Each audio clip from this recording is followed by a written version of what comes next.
छत्तीसगढ़ के मुख्यमंत्री विष्णु देसाई जी, news 18 India के डायमंड सीट समिट छत्तीसगढ़ में आपका बहुत बहुत स्वागत है। जी धन्यवाद। 3 बार विधानसभा, 4 बार लोकसभा, केंद्र में राज्य मंत्री, स्टेट की अब आप मुख्यमंत्री, प्रदेश अध्यक्ष भी आप रहे हैं। और नहीं सही बो, अब की बार बदलेगो, आपने इस बार ये नारा भी लगाया था। तो क्या सोचकर आप आए कि क्या बदलेंगे, क्या बदला, क्या और बदलना चाहेंगे? छत्तीसगढ़ राज्य का निर्माण हम लोगों ने किया। जन जन के नेता श्रद्धेय अटल बिहारी वाजपेयी जी जब प्रधानमंत्री बने देश की जनता के आशीर्वाद से, तो 1 नवंबर 2000 को छत्तीसगढ़ राज्य का निर्माण किया और ये सोचकर कि छत्तीसगढ़ का सर्वांगीण विकास होगा।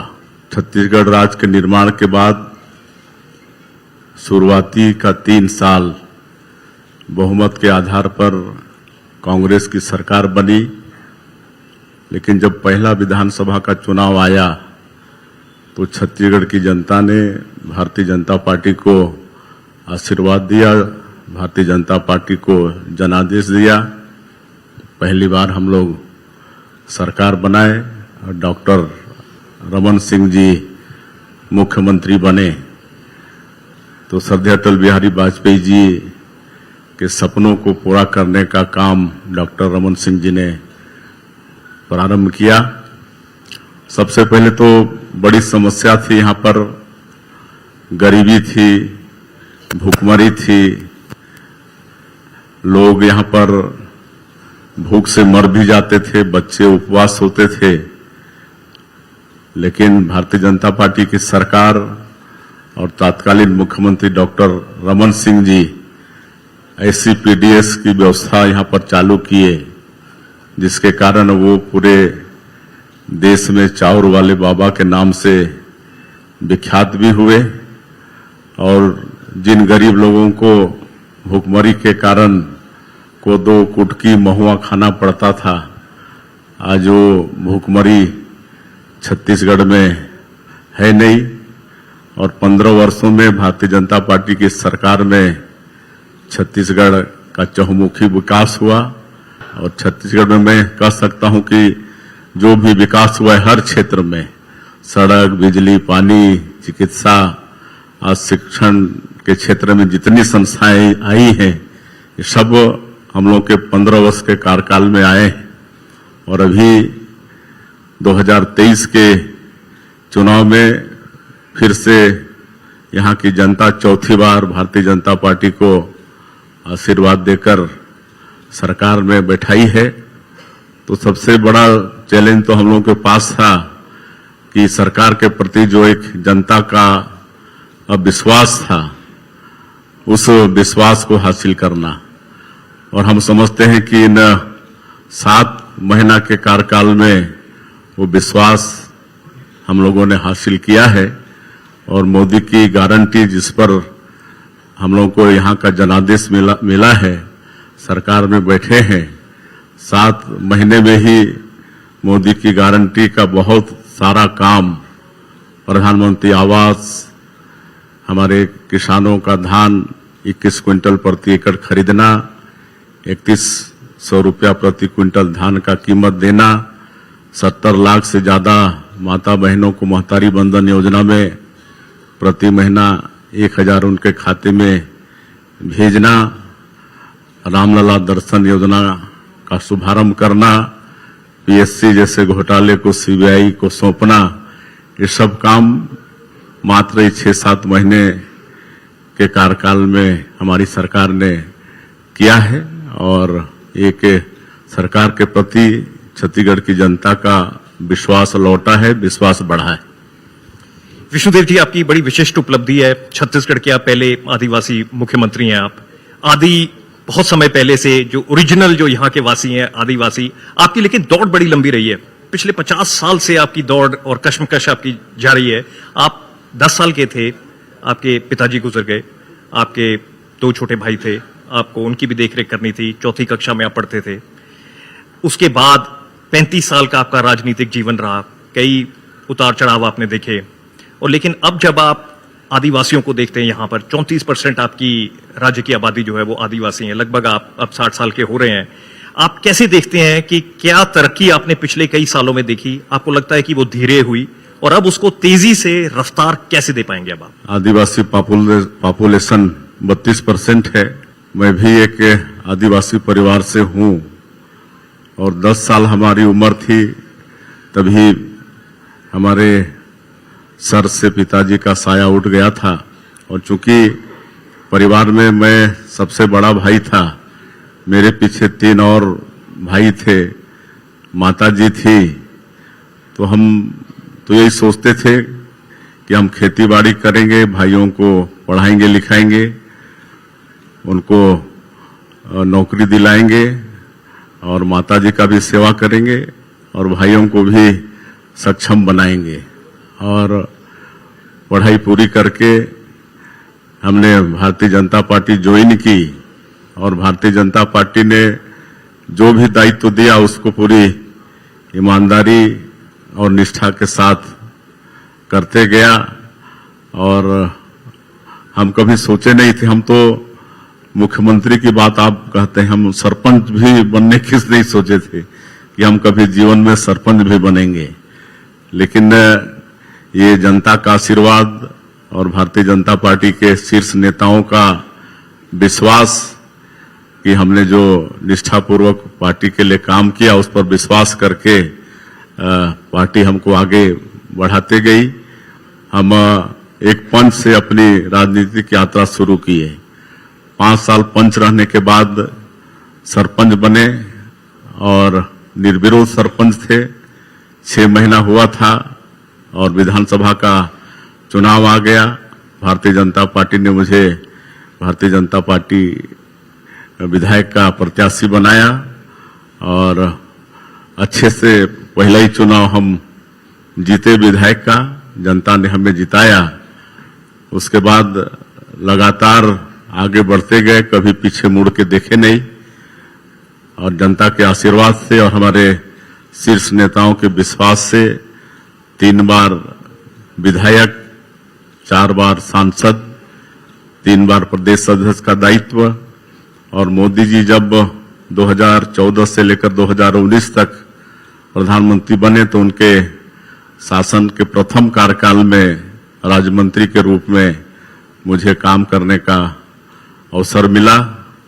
और जब 2023 का विधानसभा चुनाव आया तो भारतीय जनता पार्टी फिर कुनकुरी विधानसभा से हमको अपना प्रत्याशी बनाया, चुनाव जीते। और आज हमारा सौभाग्य है, हमारे पार्टी के शीर्षस्थ लोगों का विश्वास है और जनता का आशीर्वाद है कि आज मुख्यमंत्री के दायित्व पर हैं।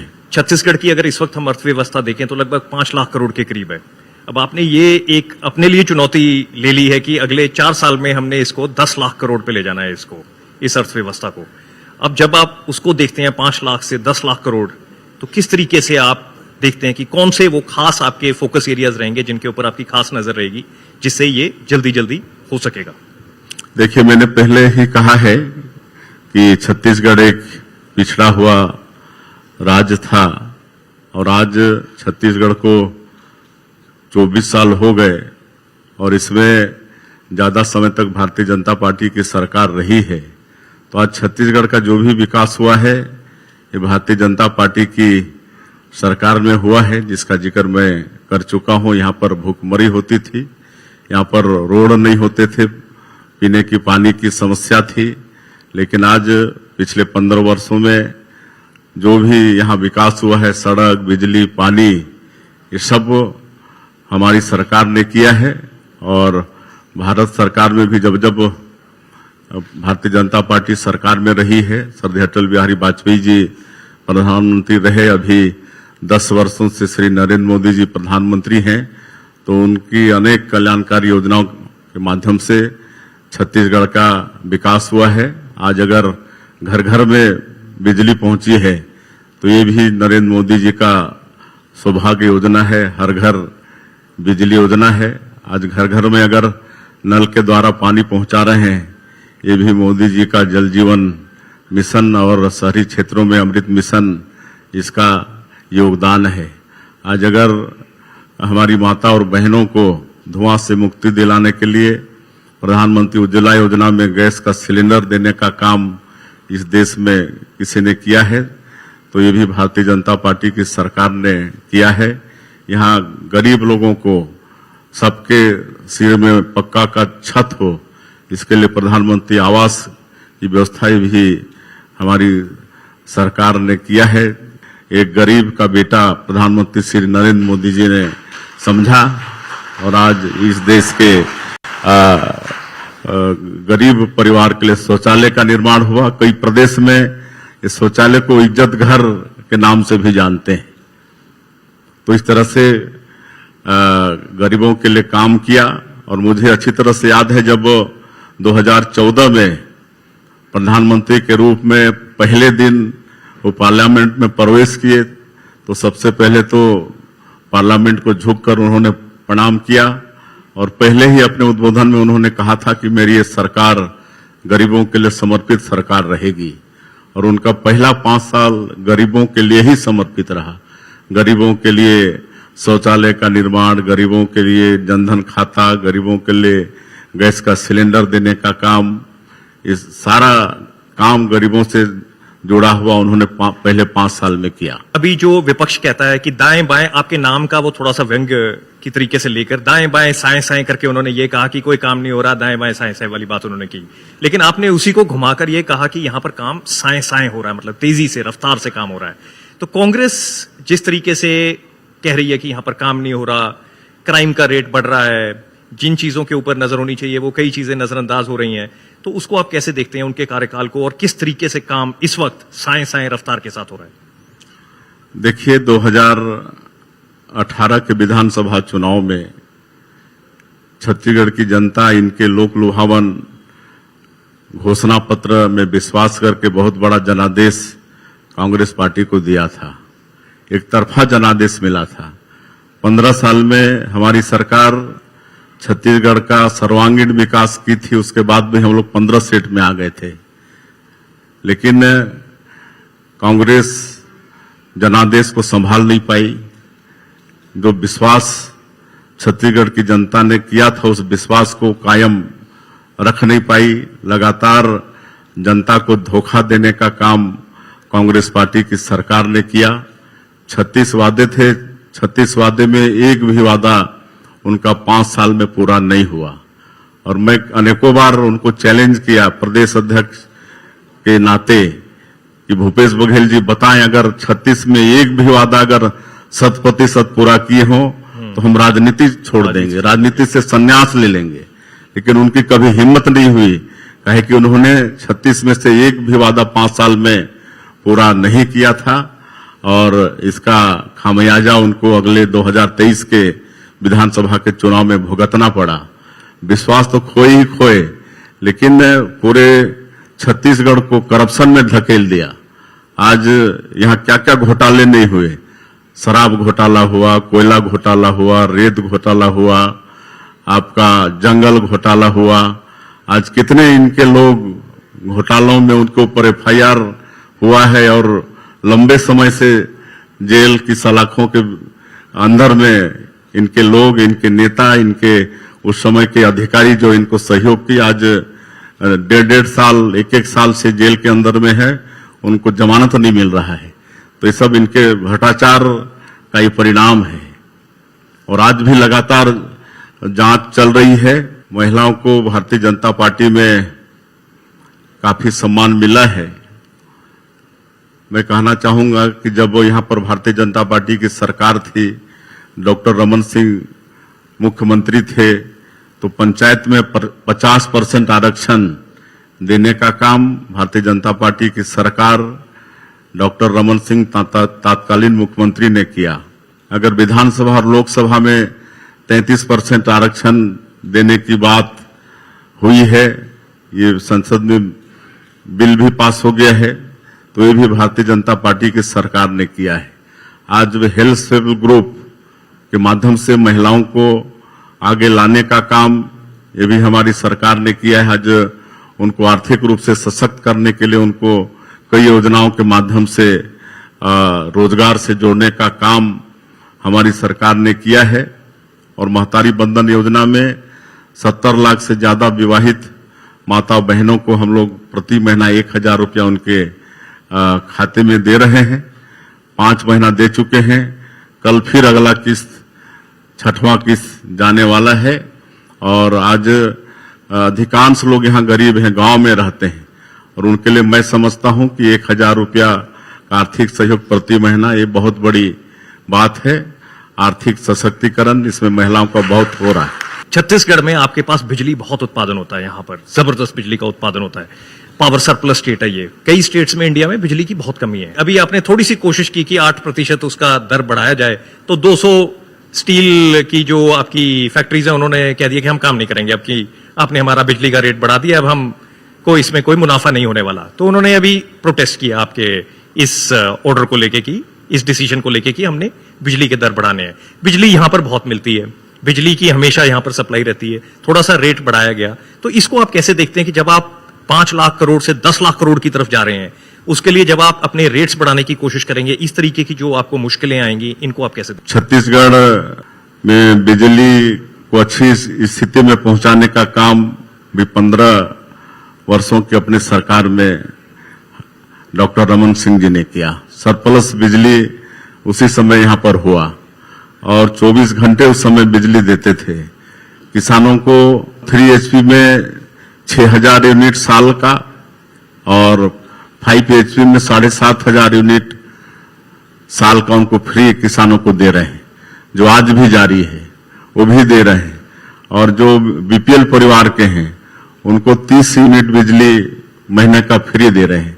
ये सब चल ही रहा है, लेकिन आपको भी पता है कि सब चीज महंगी हो रही है। लेकिन पिछले 5 वर्षों में बिजली का कीमत यहां पर बढ़ा ही नहीं और इस कारण से विभाग के ऊपर काफी कर्ज बढ़ गया है। इसलिए हम लोगों ने नॉमिनल बढ़ाया है। घरों के बिजली में मात्र 20 पैसा प्रति यूनिट बढ़ाए हैं और उद्योग में भी मात्र 25 पैसा प्रति यूनिट बढ़ा है।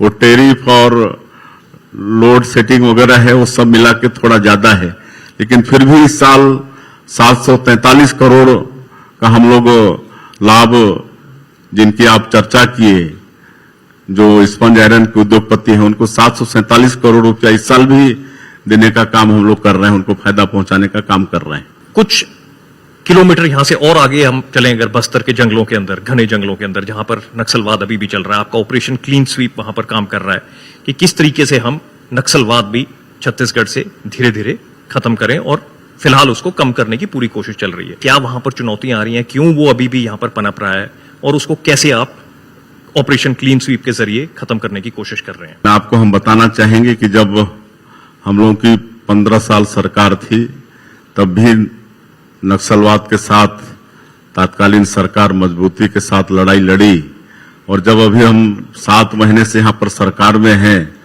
तो हम लोगों की लड़ाई और मजबूत हुई है। और प्रारंभिक के दौर में ही हमारे देश के यशस्वी गृह मंत्री आदरणीय अमित शाह जी यहां पर आए थे, बैठक लिए थे और उन्हें एक टारगेट दिया था कि 3 साल में यहां से नक्सलवाद को समाप्त करना है और उस अनुरूप हम लोग काम भी शुरू कर दिए हैं। डबल इंजन की सरकार का भी हम लोग को लाभ मिल रहा है और मैं आपको बताना चाहूंगा कि ये 7 महीने में ही 150 के करीब नक्सली मारे गए हैं। हम लोग सिर्फ दोनों रास्ता नक्सलियों के सामने में रखे हैं। अगर आप गोली बारूद की बात करोगे तो सरकार गोलीबारी से उसका जवाब देगी, उसके लिए सरकार सक्षम है। लेकिन आप अगर विकास की मुख्यधारा से जुड़ना चाहोगे, आत्मसमर्पण करोगे, तभी आपके साथ न्याय होगा। और आज 150 नक्सली मारे गए हैं और 1000 से ज्यादा नक्सली गिरफ्तार और आत्मसमर्पण भी किए हैं। और मैं आपके माध्यम से ये भी बताना चाहूंगा कि हम लोग एक नियत नीलानार योजना शुरू किए हैं। ये नियत नीलानार गोंडी भाषा में है, इसका हिंदी अनुवाद है आपका अच्छा गांव।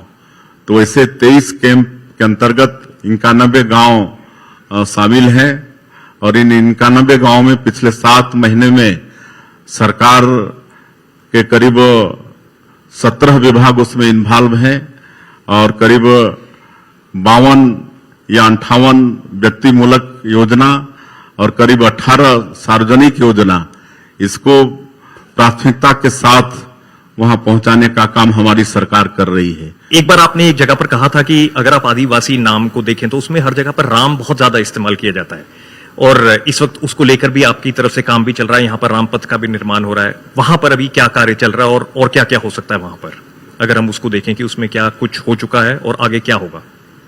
देखिए, एक तो हम लोग सौभाग्यशाली हैं, छत्तीसगढ़ वासी की माता कौशल्या की नगरी है, भगवान राम का ये ननिहाल है और 14 वर्षों के अपने वनवास काल का अधिकांश समय भगवान राम ने छत्तीसगढ़ के अंदर में बिताया है और यहाँ अनेकों उनसे जुड़े हुए उनके पद चिन्ह हैं।